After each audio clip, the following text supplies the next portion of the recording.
እስኪ ይሄንን ቪዲዮ አይተን እንምጣ።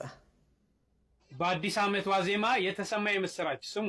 ኢየሱስ ያናቃትን እናቱን እኛ እንንቃት። ኢየሱስ ያከበራትን እናቱን እናከብራታለን።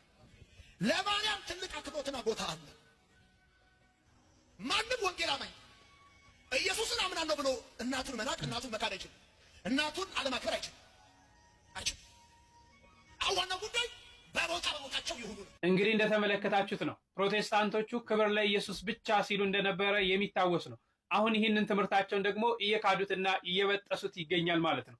እንግዲህ የእኛ ቤተክርስቲያን የኢትዮጵያ ኦርቶዶክስ ተዋሕዶ ቤተክርስቲያን ጽድት ያለ በዘመናት ብዛት በጊዜ መለዋወጥ የሚቀያየር ትምህርት የላትም። ይሄን ልብ ልትሉ ያስፈልጋል። ሐዋርያቱ ከጌታችን የተቀበሉት ከሐዋርያቱ ደግሞ የተቀበለችውን ትምህርት በንጹህ ምንም ሳትበርዝ ሳትጨምር ሳትቀንስ ይሄንን ትክክለኛዋን ትምህርት እያስተማረች ትገኛለች። እኛም ቀድሞውን እኮ ለኢየሱስ ክርስቶስ ክብር ይገባል፣ እሱ ላከበራቸው፣ እሱ ላጸደቃቸው፣ እሱ ለመረጣቸውም ክብር ይገባቸዋል እንደየማረጋቸው እንደየደረጃቸው ስንል እንደነበር የሚታወስ ነው። እያልንም እንደምንኖር የሚታወቅ አሁን ልጁ እያለ ያለው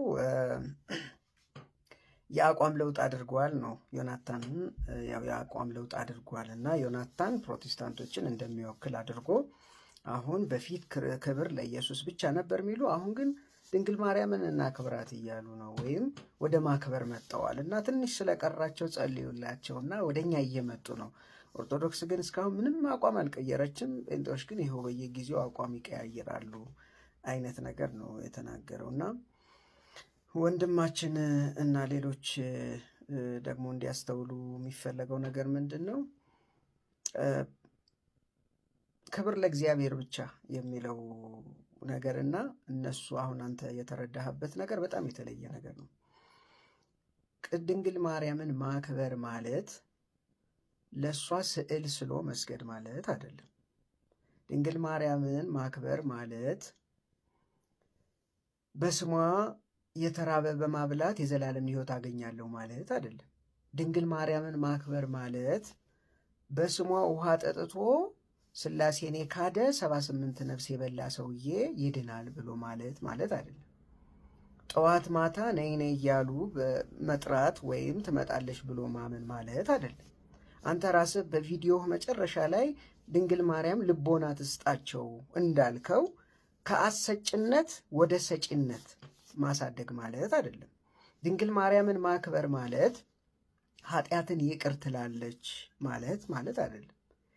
ድንግል ማርያም ዮናታንም ሲል ሰምተኸዋል። ሁሉም በቦታቸው ኃጢአትን ይቅር ሊል የሚችል እግዚአብሔር ብቻ ነው። ነገር ግን በመልካ ኤዶም በተባለ በቤተ ክርስቲያኒቱ መጽሐፍ ላይ ድንግል ማርያም እኔን ማሪኝ አንቺ ከማርሽኝ ማን ይኮንነኛል ብሎ መጸለይ ድንግል ማርያምን ማክበር አይደለም፣ የክርስቶስን ቦታ መስጠት ነው። ድንግል ማርያምን እስካሁንም ድረስ ኢየሱስ ክርስቶስን ልታዘው እንደምትችል መስበክ ድንግል ማርያምን የክርስቶስ ቦታ ላይ ማስቀመጥ ማለት ነው። ስለዚህ ድንግል ማርያም መጽሐፍ ቅዱስ ስለሷ ምን ይላል? ያንን ማለት ድንግል ማርያምን ማክበር ነው። ብፅዕት ይላታል። ብፅዕት ናት ማለት ድንግል ማርያም ማክበር ነው። የጌታ እናት ናት፣ የጌታ እናት ናት ብሎ ማመን እሱ ድንግል ማርያምን ማክበር ነው እና ማይገናኝ ነገር ነው። ክብር የሚባለው ነገር ተዛብቷል። እንደየማረጋቸው እንደየእንትናቸው የሚባል ነገር የለም። ድንግል ማርያምን ማክበር ማለት እግዚአብሔር የሰጣትን የእናትነት ቦታ መስጠት ማክበር ማለት ነው እንጂ እሱም ደግሞ መገለጫው ያን ያህል ለስሟ መዘመር ማለት አይደለም፣ መስገድ ማለት አይደለም፣ እሷን መማፀን ማለት አይደለም፣ አሳደገችኝ ማለት አይደለም፣ ታስምረኛለች ብሎ ይሄ ሁሉ ነው ለእናንተ ክብር። ዮናታንም ሆነ ፕሮቴስታንት እንዳለ ይሄንን አያምንም። ስለዚህ የመጣም የሄደም መረዳት ያስተካከለም የለም ለማለት ያክል ነው። ተባረክ።